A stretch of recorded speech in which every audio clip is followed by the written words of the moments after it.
So welcome to the 2038-39 European recap.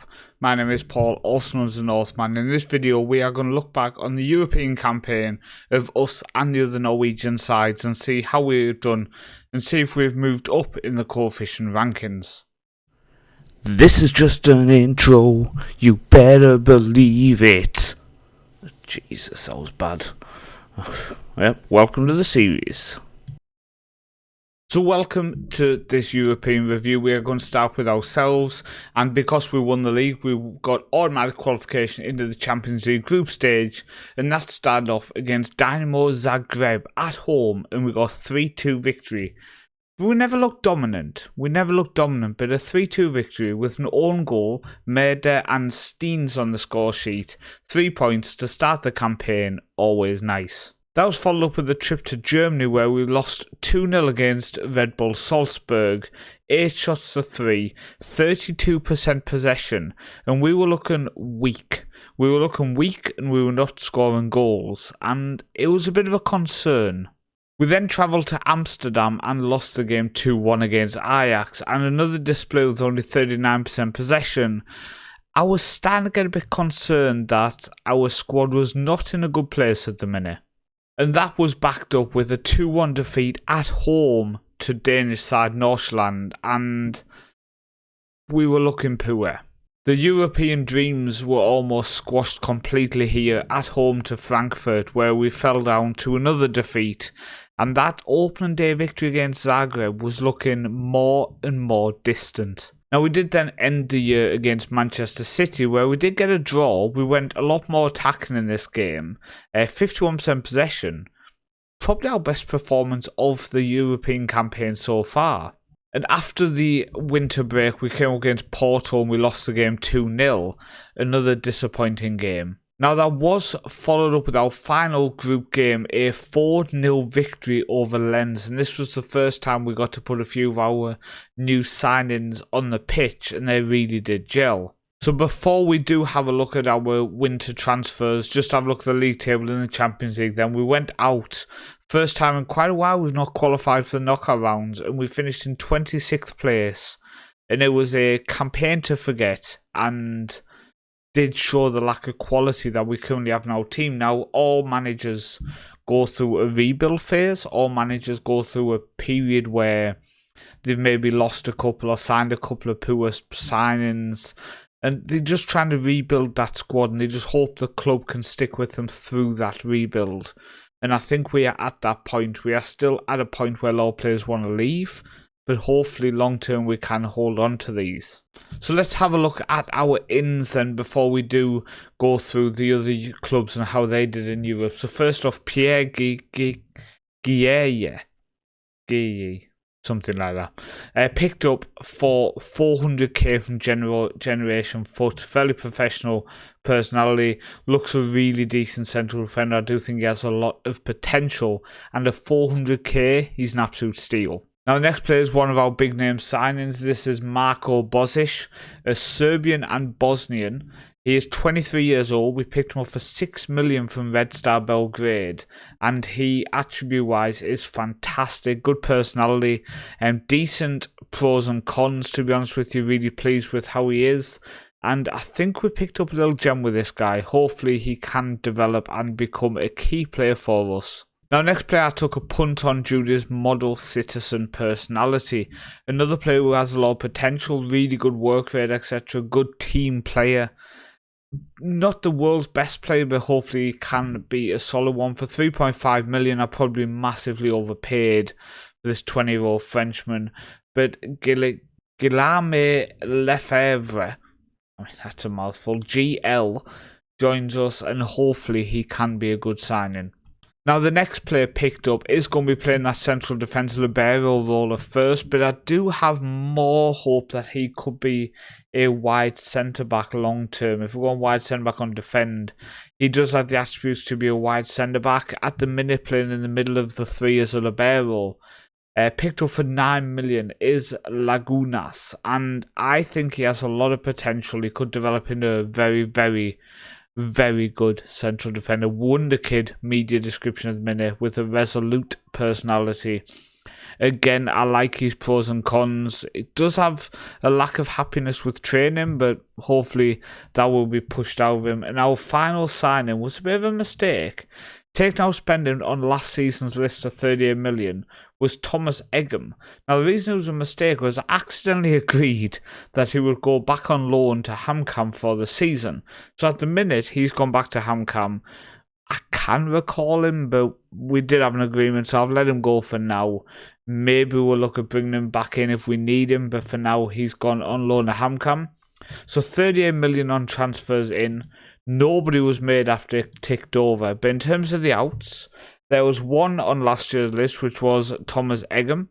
So he is one to look at. But then let's move over to 2039. 1.3 million brought in. So I sent a few players out on loan to Junkun, one of our feeder clubs.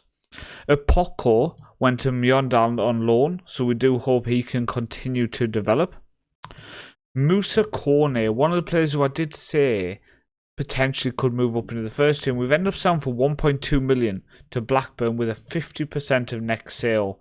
So we doubled our money on him after him not playing a single game for us. But we also, getting that 50% next sale, could cash in massively on him. Thomas Bergvold, just due to the fact we didn't have spots in terms of foreign players, has gone on loan to Werder Glimt. Does give him a chance to become a player for them, maybe knock a lot of goals in, might come back to us. We might end up selling the Werder Glimt. And also Mattis Sina, who was one of our backup central defenders last season. I've sent on loan to Olesen this year with the pure intention of just getting him first team football and starting regularly in more games. So it's definitely the ins which have been the big talking point this year, with Bozic coming in for 6 million from Red Star, who is a really, really good central midfielder, I'm sure you'll agree. And then also Lagunas in central defence looks like an absolute powerhouse. And I am excited to see how he's going to develop as he plays more games for us. Hasn't had the best start, 6.7 in the cup, 6.75 in the league.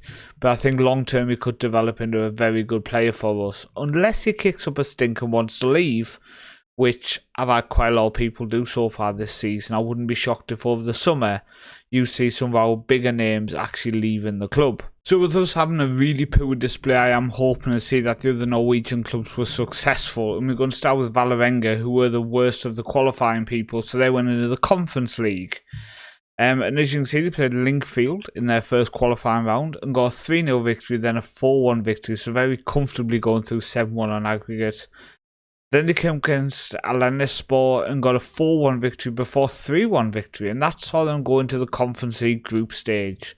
First off, against Trabzonspor, they did suffer defeat before picking up a draw against Vitesse. Dnipro from Ukraine, they beat 1-0 before losing away to Haken, then at home to Boavista. They did then beat TSC, who we've picked up a few players from throughout our journey, 3-1. And then going into the next season, the next year, they came up against Charleroi from Belgium in the knockout round, and unfortunately they did get knocked out. So 1-0 draw at home before losing the away leg 1-0. So but what I would say is that is the first team who did qualify for the knockout rounds. So the next team to look at is Viking Stavanger. So they came up against Rangers in the Europa League qualifying and unfortunately went out on penalties. A 1-0 draw at home and a 1-0 draw away before losing on penalties, and that did see them go into qualifying for the Conference League, where they beat NEC in qualifying, a 1-0 draw away, before beating them at home. And that saw them go into the Conference League group stage along with Valerenga. They came against Sarajevo first and got a 1-0 draw, before beating Puskas Academy away from home in Hungary 1-0. They did lose to Copenhagen 2-0, before beating Radnik 2-1, a draw away in Greece against Olympiacos before losing to Arsenal. But they did go through to the next round. Oh my god, what are we seeing here? So first off, they came up against Sheriff in the playoff round, beat them 2-0 at home before drawing away from home. They then played in the round of 16 against Partizan, beat them 1-0 at home, 3-1 away. So then that is the quarterfinals. They came against TSC. 2-0 victory away before losing at home 1-0, but they went into the semi-finals of the Conference League. Fair play, where they unfortunately did fall down 5-1 on aggregate to Roma, but Viking Stavanger made it to the semi-finals of the Conference League. Okay, I'm impressed. So moving on to Sogndal, who are ever-pressing in Europe at the minute. They came up in the Europa League and were automatically into the group stage, which is fantastic. Started off against Genk and got a 2-1 victory before losing to Real Sociedad. Drawn away in Rangers before losing at home to PSV Eindhoven. But they did pick up victories against Icelandic Stjernen 3-0 and a draw against Calgary. And then the last two group stages games, they played Apwell and got a 3-0 win before drawing away in Denmark against Vejle. And that saw them into the knockout round. But unfortunately, they drew Galatasaray and it was too much for them. A 2-1 defeat away before very good 2-2 at home. But unfortunately, a bridge too far and they went home in the knockout round. But that is all three into the knockout round, which does look like it was us who let the side down. So the final team to look at is Strømsgodset, and they came up against Benfica in Champions League qualifying and got absolutely smashed. 1-0 away from home, 2-0 at home, 3-0 on aggregate, but that did see them drop straight into the Europa League group stage, where it didn't get any better. A 1-0 defeat against Hamstads, a 2-0 defeat against Athletic Club Bilbao, a 1-1 draw against Rennes, defeat to Gothenburg 3-0, defeat to Rapid Wien 2-0, defeat to Fortuna Dusseldorf 3-0, and after Christmas, didn't get any better, defeat to AZ Alkmaar 3-0, and Djurgårdens beat them 3-1. I don't want to check, but I think I'm going to check that they probably finished bottom of the league. That's league phase, switch it the other way around. Strømsgodset, bottom of the league on 1 point. So if we do check onto the news screen, so the European competition rankings, our league has dropped 1 place down to 9th. It does seem to be a yo-yo year after year, doesn't it? And in terms of us, we've dropped 7 places to 25th, but that's expected because we didn't make it out of the group stage of the Champions League for the first time in a few years. So coefficient-wise, we are still in 8th place. But if we work our way over, you can see we are only less than a point ahead of Turkey now. And that's the issue. We could end up dropping a spot. We need to really have a good season. We are currently, 7 points behind Portugal. So we have actually closed the gap because they are going to be losing a really good season at the end of this year. But we really do need to step up. We are so far behind the Netherlands. And when you have the likes of Viking Stavanger in the semi-final, if only we could have got there as well, maybe a quarters of the Champions League, we could have been very, very successful this year. So I am working really hard on my scouting side of things to try to bring in a lot of players we need. We do need a bit of quality. We are lacking up front this season. I will tell you, it has been an absolute battle to make us strong enough to compete. And with our demolition in Europe, I made them 2 signings, a central defender and a central midfielder coming in. I think a striker is needed. I think we are lacking a 22, 23-year-old who can bang in the goals, even if it's only for a couple of years while these youngsters just develop that little bit more. But that is something we really do need to work on. We need to massively develop, massively improve and massively work on this squad. And before the next episode, I do hope I have a massive update for you. And going into that episode, I'm showing you that over the summer we signed 3 or 4 big names and made this squad very, very strong. Now my issue is we are going through a period where a lot of players want to leave. And when I'm rejecting deals, the rest of the squad is coming to me and saying that we are holding players against their will and they want to see us let them go. So we might lose a couple and sign a couple over this summer period, but the next 12 months is huge for me. Now, one thing I do want to point out is, even though we've won the league 3 years in a row, we're nowhere near the strongest team, I don't think, at the minute. Especially at the minute, we are looking very weak in certain areas. But the board actually only want us to finish in the top 4 spots. So it's changed massively from last year, win the league, no questions asked. Now it's finish in the top 4, and we will accept that. And that does take a little bit of weight off me, just with that stress that our squad is in a massive upheaval at the minute. So just looking at how the Champions League, etc. ended then. So Barcelona won it. After a couple of years of English clubs winning it, they beat Chelsea in the final.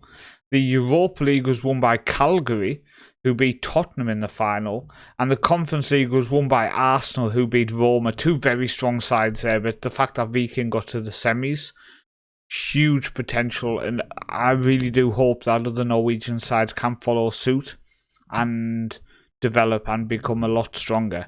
But that is it for the European review. In the next episode, we'll recap the 2039 season. And I can tell you now, it's one not to miss.